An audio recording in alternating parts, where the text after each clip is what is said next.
Very happy to now bring Marjorie Malpiede back up to the stage. You've heard her introduction before at lunch.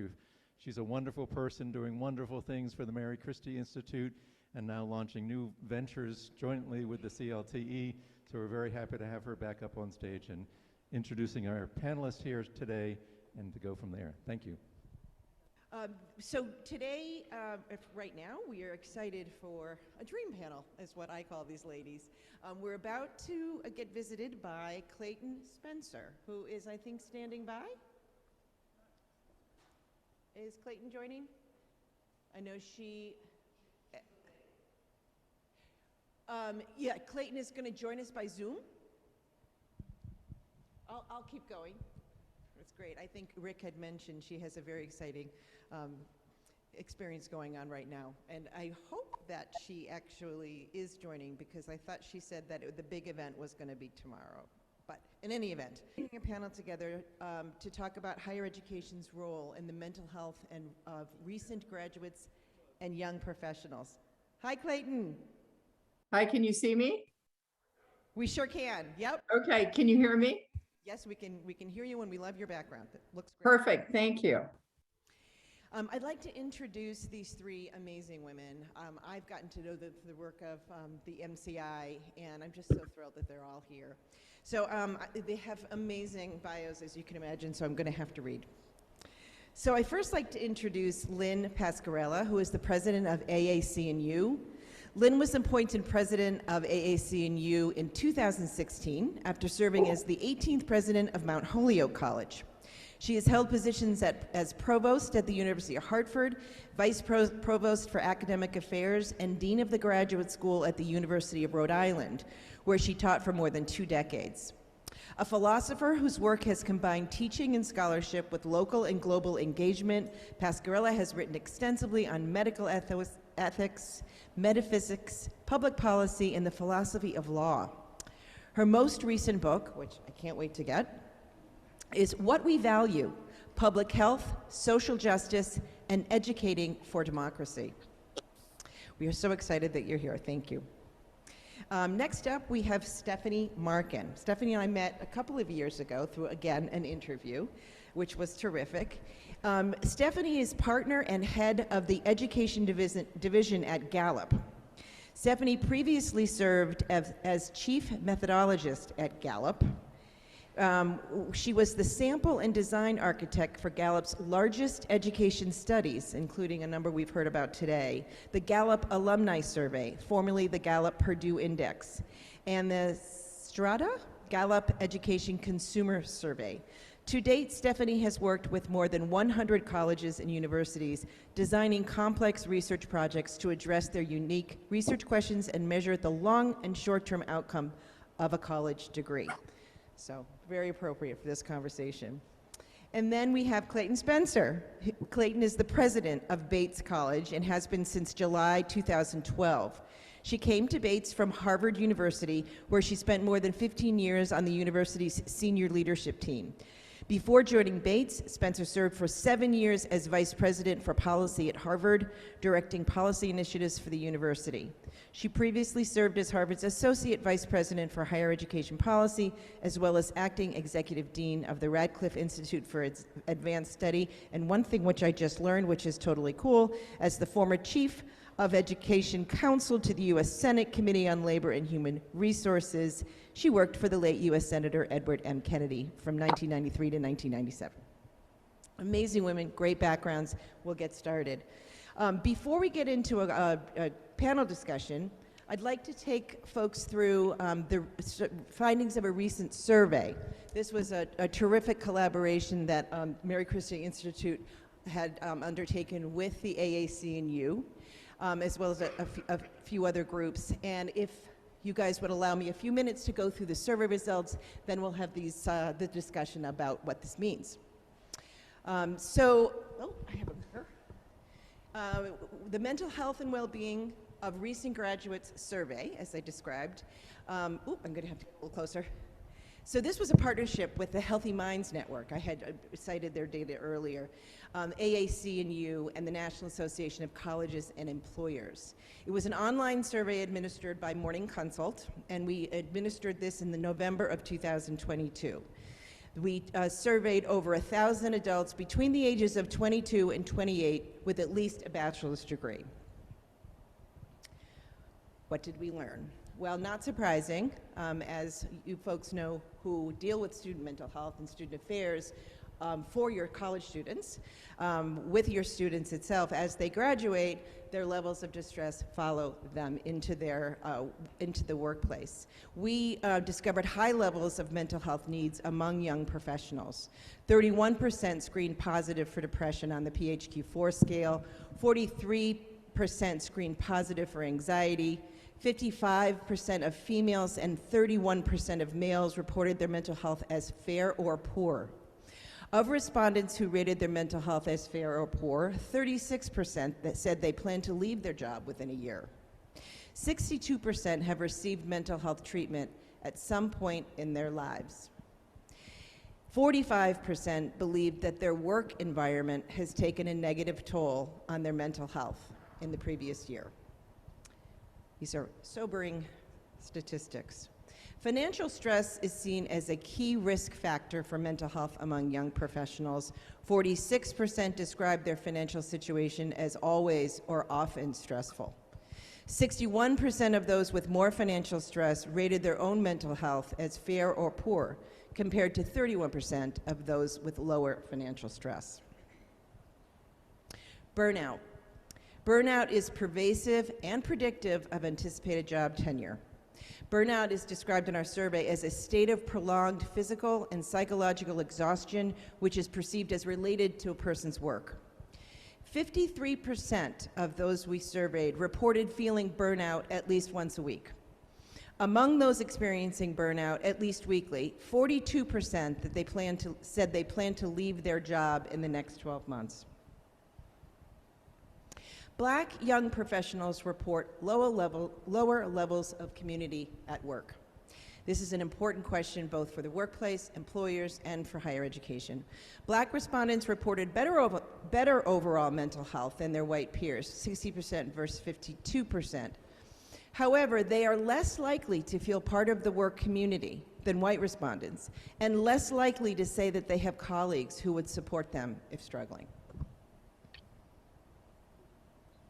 So the big question that we're going to ask today of these professionals and experts and leaders, and as well as all of you when we get to Q&A, is could higher education do more to prepare students emotionally for the transition to post-college careers? I think it's one of the primary underlying questions we've been asking all day, and is certainly at the fundamental roots of the CLTE work. Important to know that among our findings, 39% of those who took the survey said their college did not prepare them. So almost 40% of the recent graduates we surveyed said their college did not help them develop skills to prepare them for the emotional or behavioral impact of the transition to the workplace. 50% of those with high financial stress said that college did not prepare them emotionally for the workplace. So, with all of that data, we're now going to dig in. So I'm going to sit down and join you guys if that's okay. Oh, let me just get my questions. So Stephanie, I thought I'd start with you. Career well-being is one of the 5 domains of well-being that Gallup identifies. So in your perspective and from your experience, hearing these kinds of statistics is pretty disturbing, but important to your work and what you tell your clients and what you advise your clients. So can I ask you to talk a little bit about, is this to you, and sort of are you seeing people looking at this as a sense of urgency? I do think people are worried about this issue of purpose well-being, or career well-being as we sometimes call it. We also sometimes call it at Gallup engagement in your work, which really is just an articulation of your emotional commitment and connection, not just to your work, but also to your workplace. And of course, engaged employees are less likely to be absent in the workday. They represent a lower healthcare cost to their employers. They're less likely to turn over. So there are real business impact analysis that you can do to assess the overall organizational impact of an engaged employee. So of course, every employer wants more engaged employees naturally. I think the worry right now in the workforce more generally is that engagement is actually declining. So up until the pandemic, for about 2 decades, we've actually been measuring engagement at Gallup for several decades. The 2 decades leading up to the pandemic, we actually saw a consistent increase in the percent of Americans that reported they were emotionally committed and connected, not just to their work, but to the organization that we're working for. And then the pandemic hit and something counterintuitive happened. People actually became more engaged. And it was in part because your job, if you remember the dark days of 2020, was a little bit like a life raft. It was kind of like the only thing that was normal in your day-to-day if you remained employed for an employer. So we saw this increase in engagement that employers were really excited about. And of course, people weren't really looking to leave their organization because the economy was so confusing. And then the world opened up a little bit and things started to change and people became less engaged because the burnout that they'd been experiencing for really the better part of the last few years had really set in and really impacted how they viewed not just their job, but also the organization that they were working for. Is that organization really committed to my health and well-being? Do they actually care about me as a person? Am I just another widget? And that's what you've seen really take place over the course of the last year in particular, is this issue that employers are facing in actually retaining engaged employees because they are the lifeblood of their organizations.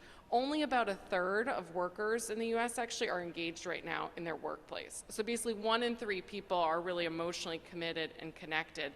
And then you have about half of people who are what we call not engaged. They're kind of going through the motions, they're task oriented.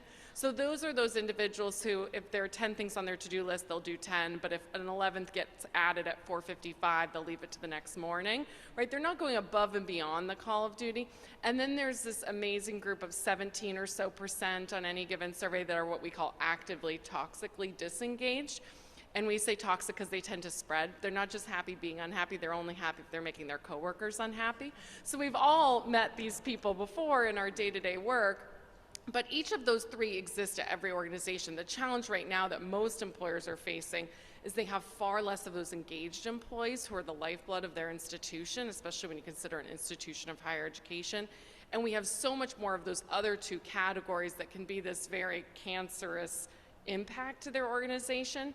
So most employers are trying to think about new ways they engage. At the same time, by the way, they're trying to get people to come back into the workplace, right? This transition of remote to in-person.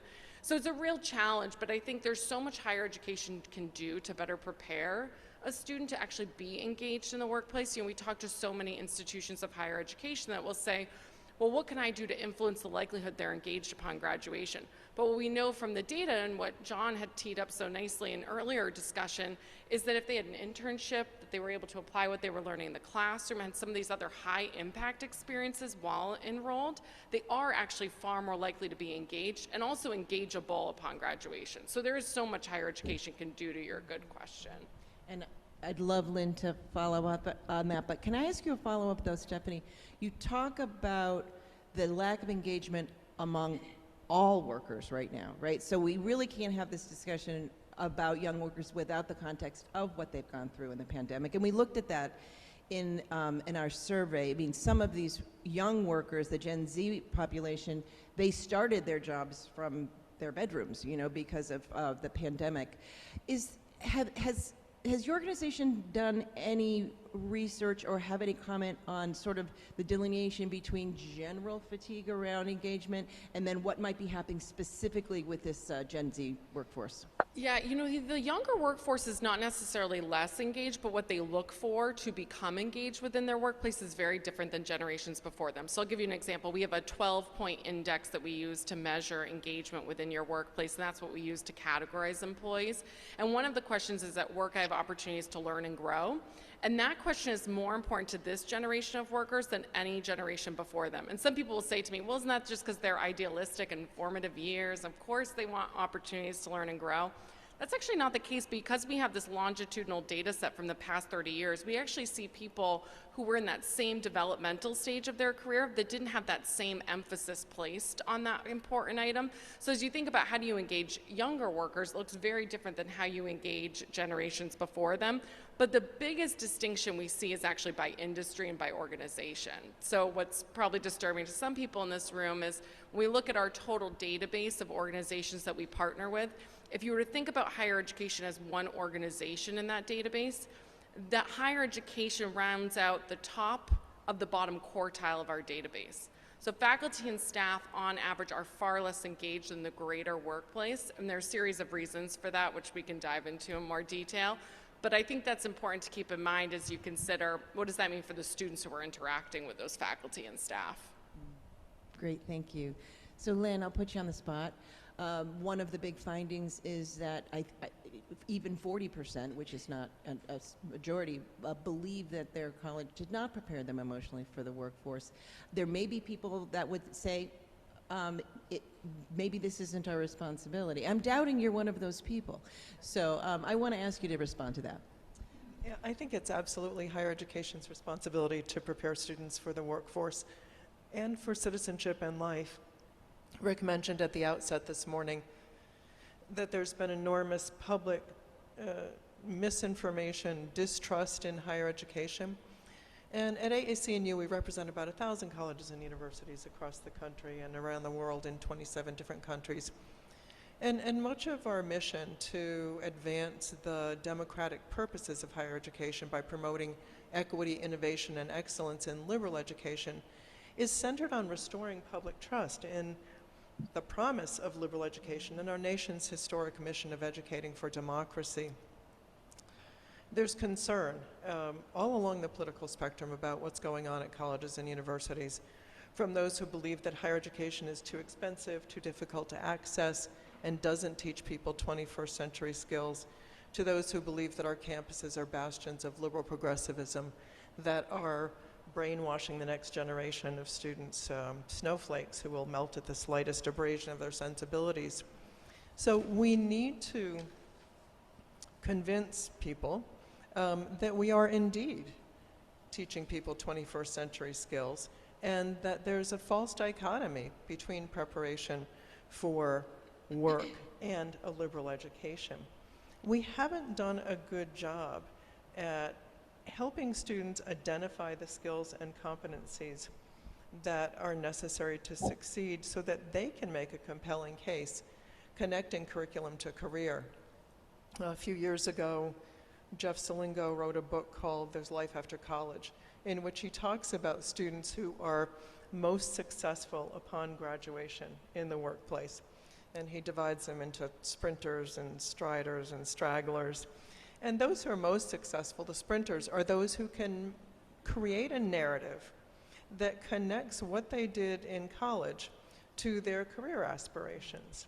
But so many students, especially in the aftermath of COVID-19, where we lost 1.3 million students in American higher education, 600,000 of those African-American students, have been forced out. And so as we face this prospect of a lost generation of college students, how are we going to help those students engage in the kinds of high-impact practices that we've heard about that we know will make a difference when they're forced to work at a McDonald's or care for loved ones, or they have other responsibilities and they can't see the connection between those responsibilities and their career aspirations. And so we have to be intentional about not only ensuring that there's equitable access to high-impact practices, but that students have the tools necessary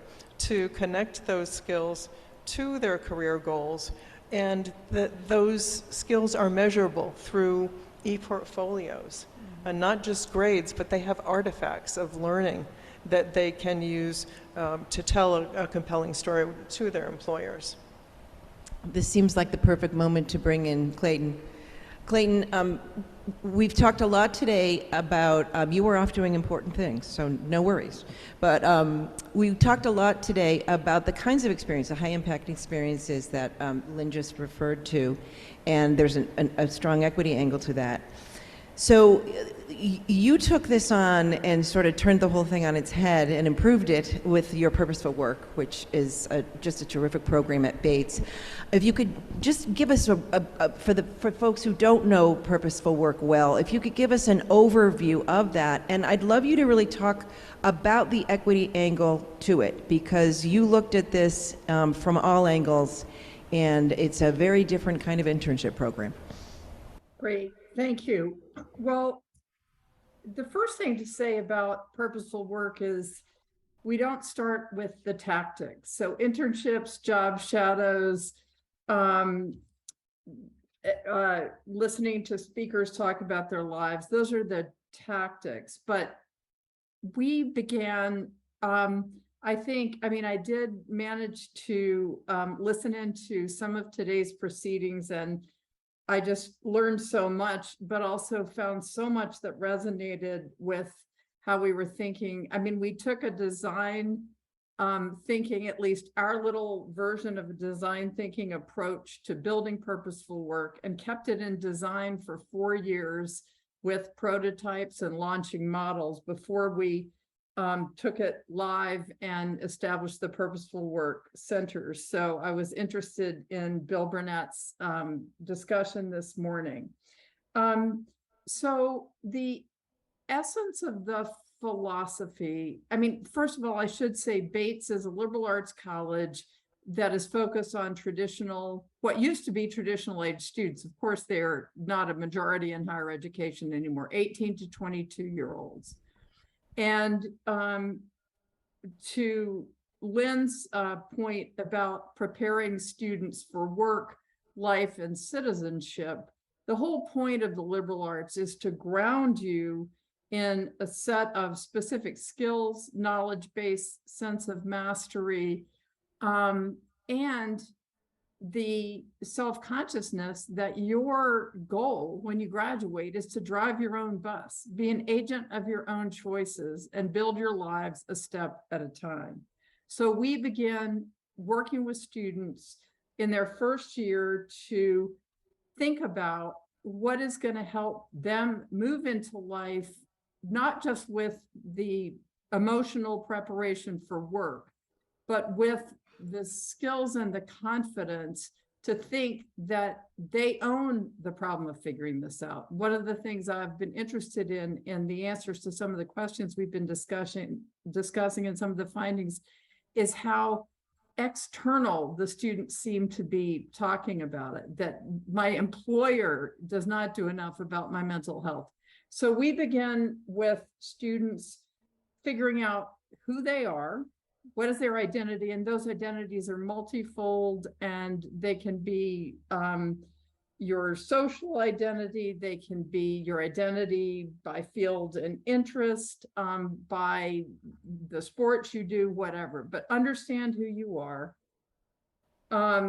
acquire the skills and confidence to make effective life choices, that's agency, and recognize that happiness is much more likely to be a byproduct of creating a life of meaning and purpose than a primary goal in and of itself.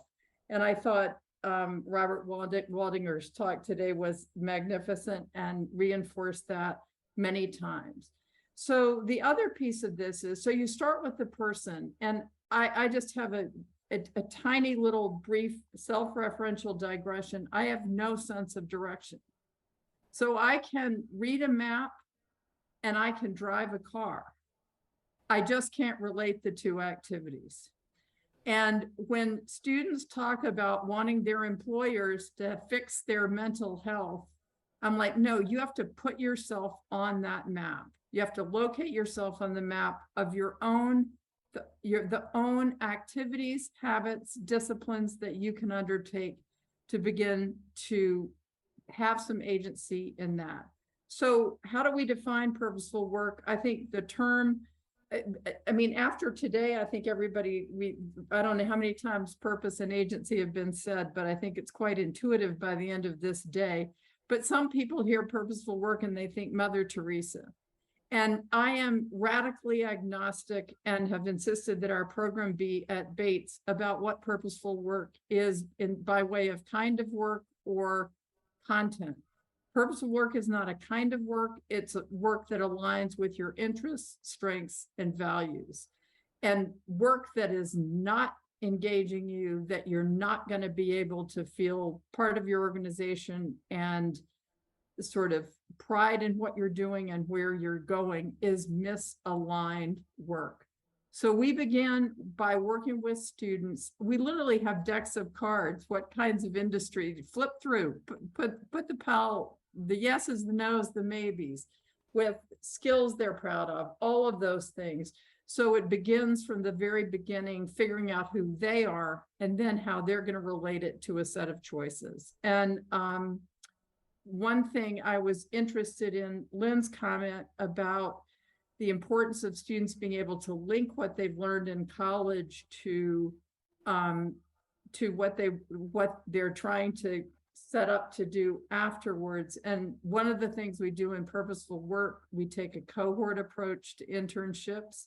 Everybody goes off to get their own internships, but the mothership, which is Bates Purposeful Work Center, has them on online all summer, answering prompts once a week, responding to each other.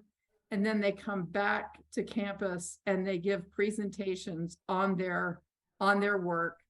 And they always end with, how did I advance towards finding my purpose? So there's a lot more to say, but I'll turn the mic back over and we can continue the discussion. Thank you, Clayton. I may actually, I want to stick on alignment for a minute, because there's some more bad news in the survey that relates to alignment. And I'm going to ask both of you actually to comment. So career well-being is defined as liking what you do every day. Yet our survey showed that young professionals reported that the most important factors keeping them at their current jobs were salary and stability, which is somewhat understandable, but way above interest in the field. So I thought that was kind of a sad data point. Off of what Clayton was talking about in terms of alignment, I'm just wondering if either of you have a comment about that. Well, I'll say what our data shows is that that's a temporary reason that people stay, but it's not enduring. I mean, that won't keep that person there 6 to 12 months. I mean, they have to be paid fairly. That's another piece that we also don't talk about a lot. People assume absolute pay, just the total amount somebody's working will keep them at an organization or make them leave. That's actually not what we find from a data standpoint. We find that equity in pay is the thing that really causes people to leave their organization. If they feel like they're not getting paid for the work that they're doing in a way that's commensurate with one of their colleagues, they will absolutely leave no matter what the salary level is. So we always tell people, focus on equity in pay, not just the absolute value that you're giving people. But we think about pay and stability as being a very short-term solution. And at a time right now where there are more options for people in the workforce and so many people are considering alternatives, a lot of employers are kind of left stuck if they haven't found a way to make sure that that person is aligned within their organization in a job that is really commensurate to their strengths and talents. Lynn? Since 2007, AAC&U has done employer surveys, and our most recent survey on how college prepares students for workforce success shows that employers value the skills at the center of a liberal education, the capacity to think critically, to speak with precision, coherence, and clarity, to work on diverse teams, and to engage in moral imagination, imagining what it's like to be in the shoes of another different from oneself. But they also value the skills, the mindsets and dispositions that are necessary for success in the workforce. And so I think to help students align their sense of meaning and purpose with the careers that they choose, we have to give them practice with the dispositions, mindsets, skills in particular careers, and be much more transparent about why we're asking them to do what we're asking them to do in assignments, in courses, in general education. Because getting back to the students who have dropped out or who are wondering or skeptical about the value added of higher education at a moment when there's been a decoupling of higher education from the American dream, they can easily be pushed over the edge and say, this college isn't for me. I need to get a job right away, and making money is much more important than the long-term goals I have. I have bigger responsibilities, and so they're inevitably going to be unhappy. Sort of big picture follow-up on that, Lynn. I think you're in a great position to be able to comment on it. Do you think what we've been talking about today, how you experience colleges and really infusing well-being into that pedagogy, do you think that is an opportunity to change the narrative around the value and maybe see our institutions as adding this sort of extra element that we have not as yet really seen, and with the exception of some institutions? I do. This is an extraordinary opportunity for innovation, for revolutionizing higher education, to incorporate mindsets, dispositions, skills, and competencies into the learning outcomes that we embed in our courses. And I wonder if stakeholders like parents and employers will appreciate that, given what the data show. So it'll be an interesting question. Let's go back to what higher education can do, both theoretically and practically. So Stephanie, I'm going to ask you this. The Gallup Purdue Index 2014 found, quote, if an employed graduate recalls a professor who cared about them as a person, one who made them excited about learning, and who encouraged them to pursue their dreams, the graduate's odds of being engaged at work more than doubled. So there's a strong message here for higher education. There's a strong message here about faculty. So I'd like you to comment. Yeah, I mean, I usually think about faculty and staff as being like your greatest intervention, actually, in this issue of student retention, or especially right now as we're talking about declining enrollments in higher education. How do you attract new learners, but also how do you retain the learners that you have? An engaged faculty member is really how you do that. And, you know, I talked about it earlier, this issue of engagement, but an engaged faculty member tends to identify students who are struggling before sometimes students identify themselves. And they see those students. We talked earlier about being seen and seeing others. They feel seen by those individuals in a way that you just can't replicate that in an artificial sense. The challenge right now is, unfortunately, faculty are highly disengaged as an industry. And again, for a variety of reasons, there are so many issues that have existed within our workplace as it relates to burnout and other topics that I'm sure we'll discuss today. But on this issue of engagement, what we find for higher education employees, women in particular are experiencing a very different workplace in academia than their male peers. We conducted a study last year and released really terrible results that showed that women working in academia, faculty and staff, were twice as likely as all other industries and all other workers in the workforce to report they've been passed over for a promotion or advancement opportunity due to their gender. And those of us who hold higher education to a higher standard think, well, what does that do to their daily interactions between them and their students? How can they be the first line of defense if they don't have their own oxygen masks on, if you think about an airplane, right? If they don't have that experience in their day-to-day, how can they give that and be fully present for a student? So I think as we consider the role that faculty and staff play, it's an equally important one as an intervention, but then we have to do more to create a positive workplace so that people can be present and go above and beyond the call of duty for their students. That's a great point, Stephanie. Clayton, I want to bring you in on that. A couple of questions. One is, I'd love for you to follow up on Stephanie's point, but let me jump in with a quick one beforehand. Do you think faculty recognize and acknowledge the influence that they have on student well-being? I do. I don't think they consider it necessarily in the terminology of student well-being, but that connectivity with students in the heart of what they do is the most beautiful thing in higher education when it works. And it's the most beautiful thing for faculty, and it is the most beautiful and efficacious thing for students. And where we have faculty disengaging now it's more in, I'm not going to do the nth committee assignment. I'm not going to step in and save the bacon of the administration on X, Y, or Z. But the last place that faculty tend to disengage is in the classroom. And I think,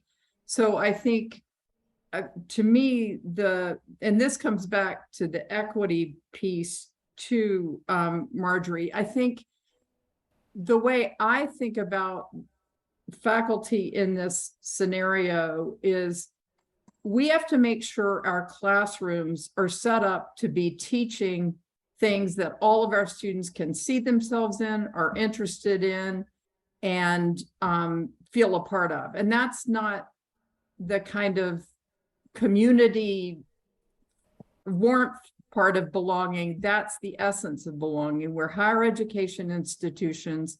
Our students have to see that this classroom and what we're looking at, what we're discussing, how the faculty are teaching is meant for me, and I will be excited and I will be able to succeed. So when you are working in the core of what you do, and willing to transform your normative practices, that's when students really get excited. We're seeing our faculty increasingly excited by trying to do things a different way. And then the connectivity there is amazing. We have a program called Science Scholars that is a half-credit seminar that goes along with introductory STEM courses. And it's aimed chiefly for first-gen students of color, historically marginalized groups in STEM. And it is about developing their identity as scientists with early research experiences, to John's points earlier. So yeah, I think but I don't think they're thinking about it as well-being as much as this is what we're here to do. And just like a surgeon wouldn't brag about, well, I got 40% of my patients survived the surgery. They're not gonna think they're doing their job. So if students aren't persisting in what they came to do, if they're not succeeding and they leave every classroom feeling dispirited, they're never gonna find belonging anywhere else, because they're at college and they came to college like everybody else comes to college to get themselves in a position to have choices and a better life. So anyway, so the equity piece is at the heart of this too. Yeah, and I think the shift away from the notion of higher education as a public good to viewing it as a private commodity has coincided with disinvestment, especially in public education. And so faculty and staff are being asked to do more with less. And faculty can be as committed as ever before, and yet until we change the reward system within higher education, we won't make that cultural shift to support the emotional needs of students. And we don't give tenure and promotion based on mentoring students, working with students inside and outside of the classroom. We give it based on peer-reviewed journal articles and grants. I think that's so right on. I was thinking about the incentives piece as you were talking. I was conducting a focus group several years ago, and there's a group of faculty involved, and it was a liberal arts college and a small institution. They really prided themselves in that one-on-one interaction with students. And one of the faculty members said, I can't take on another piece of service, to President Spencer's point. I can't be a part of another committee. I have nothing left to give. I have 10 advisees, but really that's what's official. I have probably 25 more that are unofficial. And she said, you know, I'm disincentivized to do this job well, because the better an advisor I am, the more students come to me outside of my actual advisee load. And I thought, what a broken incentivization structure, right? This faculty member loves working with students, loves being with students, reported to us basically that she felt like she was disincentivized from doing a great job at it. And she's the person you probably want advising all 30 of those students as much as possible. So the incentive structure is broken, and I think that brings up the burnout issue, which we've been talking a little bit about the edges around. But we find in our data among all workforce group members, if you consider all types of workers within the workforce, higher education employees are second in the most burned out group in our workforce, and they're only second to K-12 workers. They're even more burned out than healthcare workers after the last few years, which is a wild thought. But if you consider that, basically what happened is during the pandemic, burnout increased for everybody, and college and university faculty and staff just never came back down. They've just settled up at the top of that burnout. And of course, that means we're losing amazingly talented faculty and staff members, not just to other institutions, but to other industries entirely, or they're just leaving the workforce in general. And by the way, it's just the really talented ones that leave in that scenario. The ones that are a little less talented, who you might want to leave, tend to not leave. They really hold on tight. So it's a little bit of like a brain drain and a talent drain if you think about the industry more generally. Yeah, we're hearing that as well. We did a faculty survey a couple years ago. Actually, it was right during the pandemic, and we learned some really interesting things. There's a comment on sort of both of your points. Our clinical director for MCI is the head of counseling for NYU, Dr. Zoe Raguzius, and she said she was constantly trying to enlist faculty in being more engaged with their students about their mental health, and she said the pandemic changed that entirely. And in kind of an odd way that has a silver lining, mental health and declining mental health became the common denominator. And so she said for the first time it was like students and faculty were sort of in the same lifeboat. And so these conversations came up more and more, but I couldn't agree with you more. It's a real issue. Can we stick with burnout, because this is sort of was an interesting factor that came up in our survey, and I had mentioned the finding, but burnout means different things, right, and has different interpretations. So the Gallup work defines burnout as not the number of hours you work, which is what people typically think, although there is some correlation there, but it's how much you like your job and also how you are treated at your job, right? So let's shift a little bit back to the workplace now. This has to do with what you were talking about earlier, which is workplace climate, right? Workplace culture. Yeah, workplace culture and climate. So most people think of burnout in absolute terms, just the number of hours you worked each day. And of course, that is a part of it, right? If you're just overworked, if you're overburdened, if you've inherited tasks from somebody else, this is what kind of happened during early stages of COVID. Teams shrunk, and then people inherited tasks and activities from other team members that weren't really actually aligned with their expectations when they originally started in the job, and that was really disengaging for people, because there's nothing worse than not knowing what's expected of you at work. And that's really what's set in for most people. But burnout is actually a little less about the total absolute hours and more about how you're treated within the workplace. We actually find one of the most common symptoms of burnout is actually this issue of equity and treatment within the workplace. If you feel like you're being treated unfairly or you're being treated differently because your race, ethnicity, gender, sexual orientation, gender identity, whatever the reason might be, burnout sets in essentially at minute one of your workday. It does not matter what's asked of you or what's expected of you, you will feel burned out immediately. So we always warn people when they think they have really big burnout problems, is your burnout problem a workload issue? Maybe you do have that problem that so many organizations have. It's just too many tasks per two people. Or actually, is it an equity issue? Do you have an inclusion issue within your campus? And that's manifesting as burnout, but it's just a psychological artifact. So that's a great segue into the next question, which is really for any of you, or all of you. So our survey research identified a disparity regarding whether young professionals felt a part of their community at their jobs.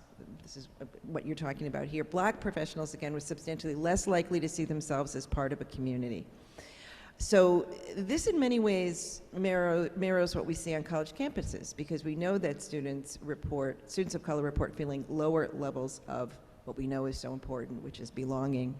This is a huge question. I don't know if I'm specifically asking something of you, but I just wondered if each of you would comment on that. And I think, particularly with you, Clayton, and what about this issue can we start to deal with and address at the college level?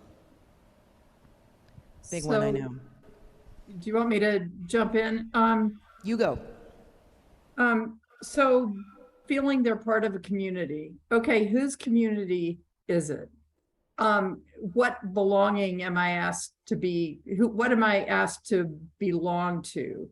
So to me, college campuses, like every other institution in our society, has to go through the exercise of moving beyond unconscious, unself-conscious standards and norms that we assume are self-evident, like excellence, and say, what are the specific incentives and reward systems in our organization, and are they creating community for everybody? So in higher education, we're really looking at questions like high stakes testing.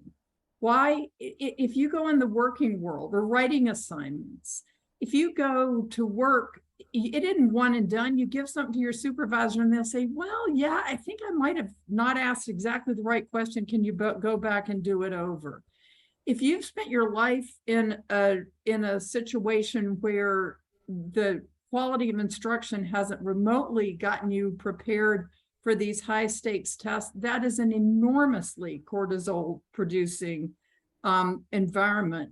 So there's a whole set of things. If your little liberal arts campus is run by the a cappella groups and a cappella is all white, I mean, that's not going to work. So I feel like the most important thing for any organization, institution in our society to do is to start examining the things that count in that place. And then you'll have, and that has to be a collective exercise. And then you'll be on the road to building a community that is different. It's not the mindlessly normative community that we've all inherited. It's a consciously constructed community that everybody's been part of that exercise. Thank you. Yeah, I agree. Belonging uncertainty is the biggest factor in causing students to drop out. And so we need to ensure that our campuses are places of welcome and belonging and move from, as my colleague Tia McNair says, from equity talk to equity walk. Look at the ways in which we have implemented policies and practices that create barriers to student success. Be mindful of those and shift them and do an ongoing audit with respect to where we are as an institution and a community. And I would add that one of the best ways to create a sense of welcome and belonging is to establish one's institution as an anchor institution, demonstrating that institutional success is inextricably linked to the psychological, social, educational, health, economic well-being of those in the communities in which we're located and those we seek to serve. We need to ensure that people in our communities feel that the campus is a place of welcome and belonging for each and every one of them. I think we're even worse off than we realize on some of these metrics. We just released a report in partnership with Lumina Foundation where we interviewed 4,000 currently enrolled students pursuing a bachelor's degree nationally.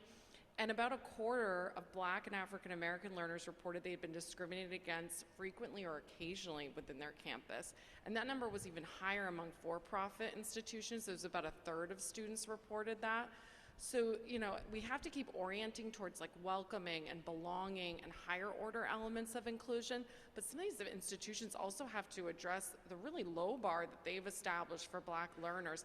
And as we think about enrollment declines in the country, and specifically enrollment declines among Black men, we see that's been the group hit the hardest most recently. And it's not hard to imagine that if you feel like you're being actively discriminated against on a regular basis on your campus.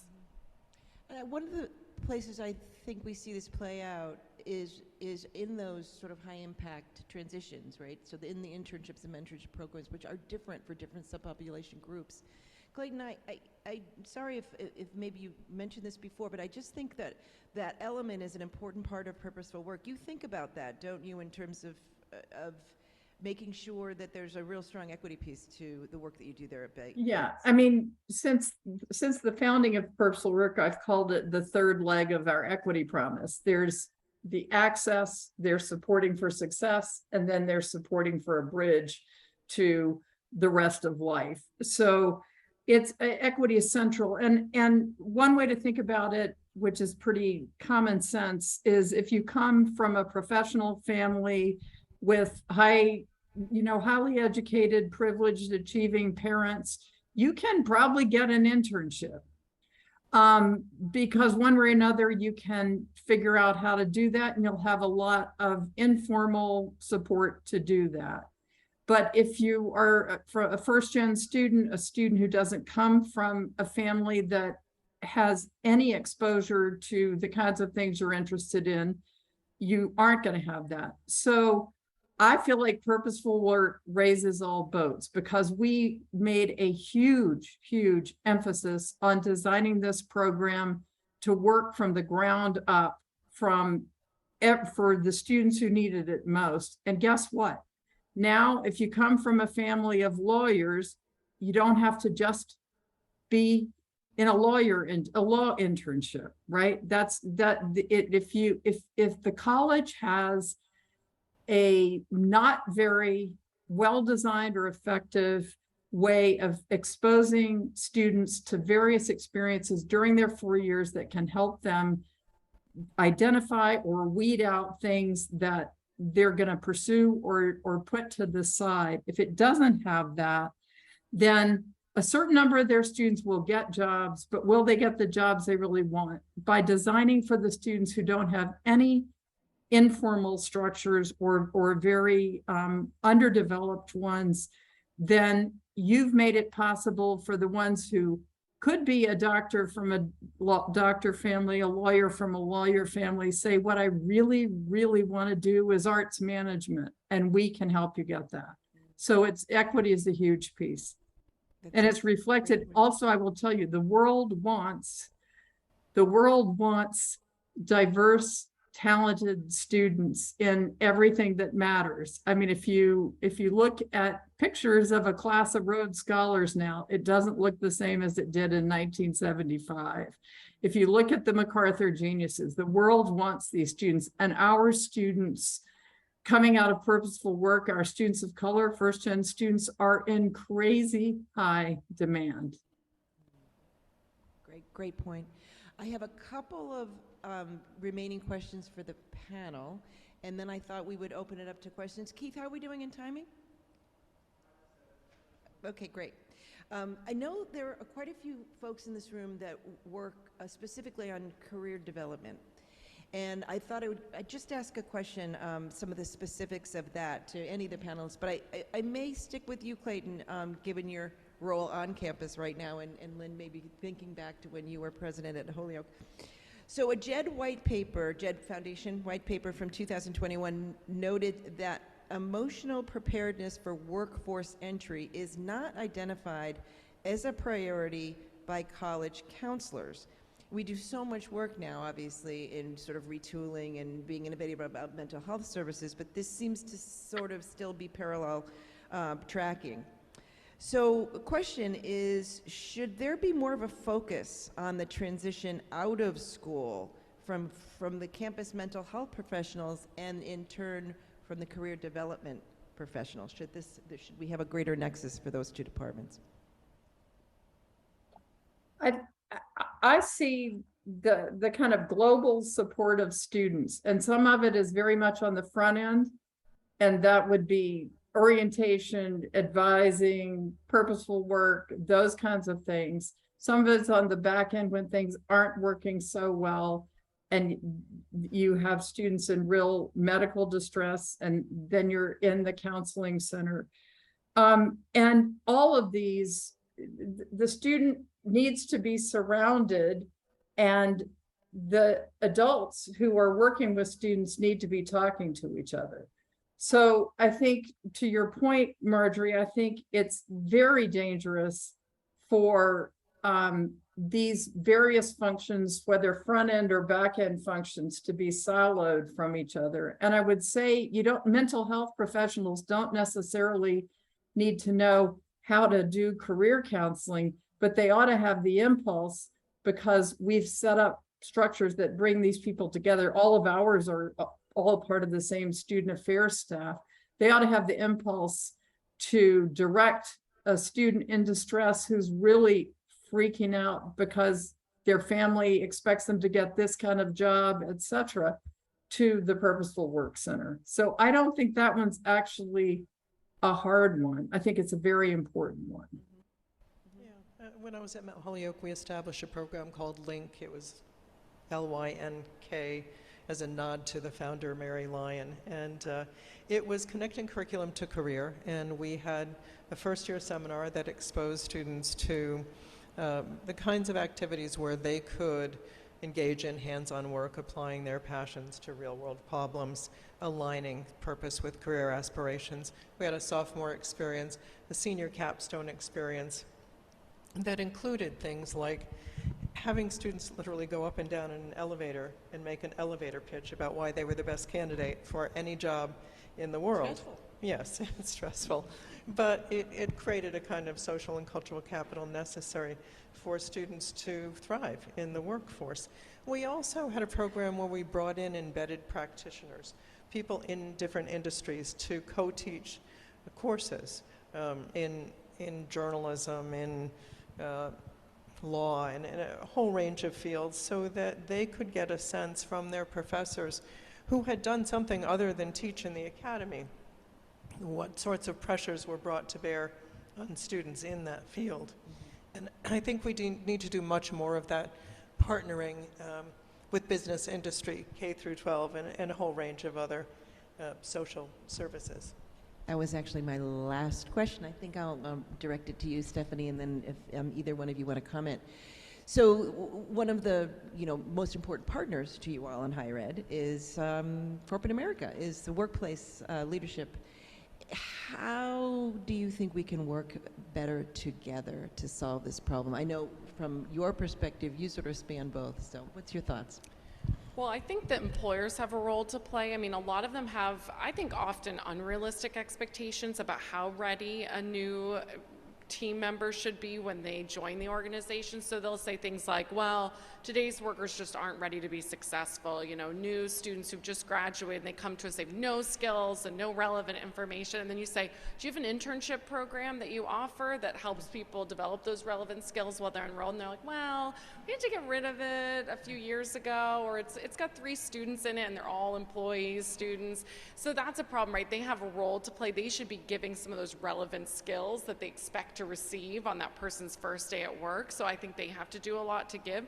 But I also think institutions have to do themselves, I think, a better service in how they describe the relevant skills they're providing. I was a political science undergraduate major.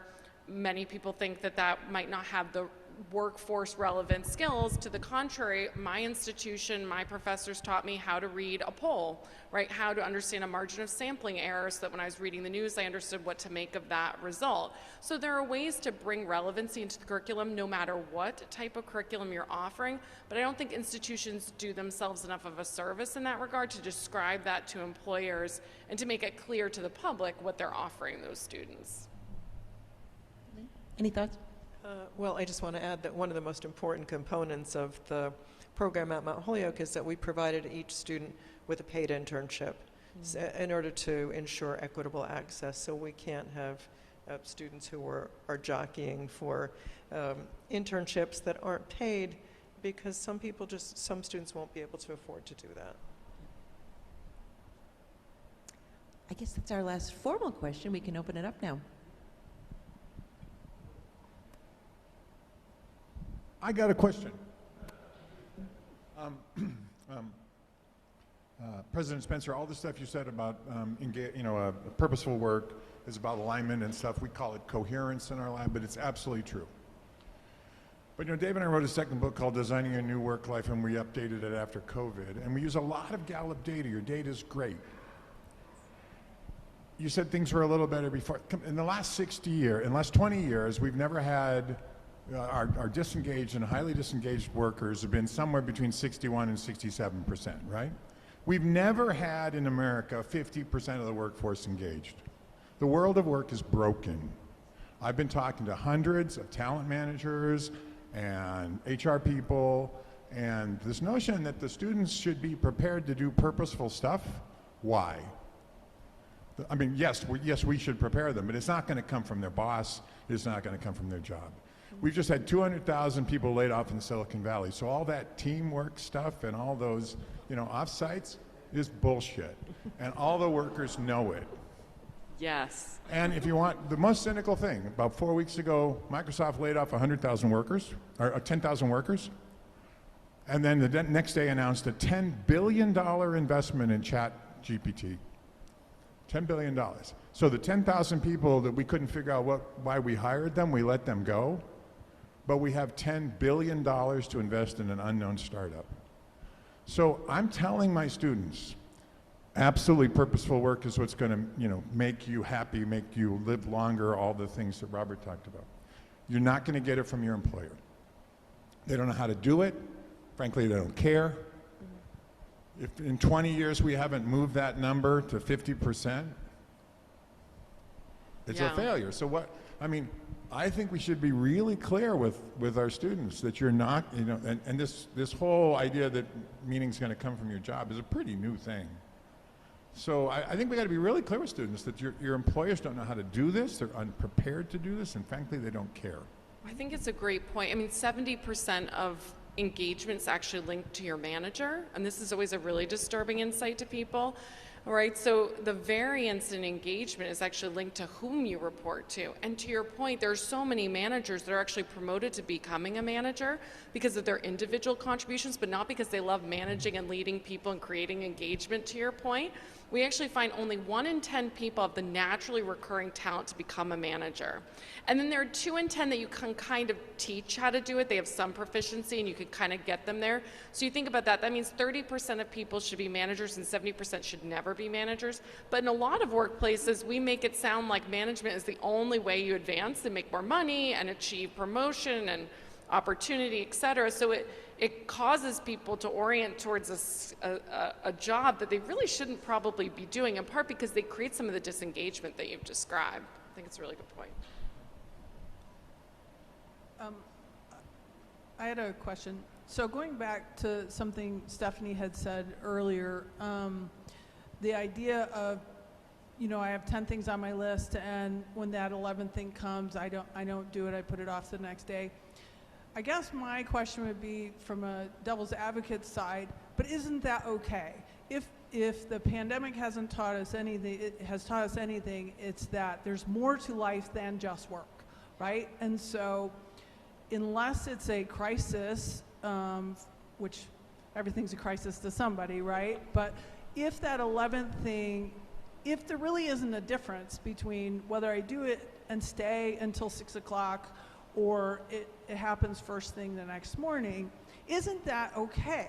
Because there's more to life than just work. And so I think going to the purposeful work, I think that ties into it, but work, I think, isn't everyone's own identity anymore. As a Gen X, you work long hours, you just do, you pick it up, you do it, you pick it up, you do it. And I think it's a little different now with particularly the loss that people have experienced in their lives with COVID and it taking people.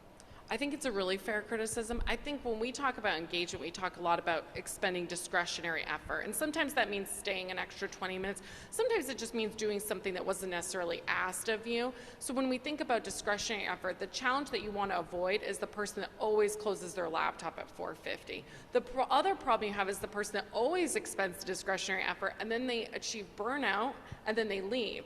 So you're trying to make an environment in which people periodically want to expend a little discretionary effort, but not to the point at which they are essentially becoming a martyr for your organization to continue to function because they'll just leave. So I think it's a really fair point.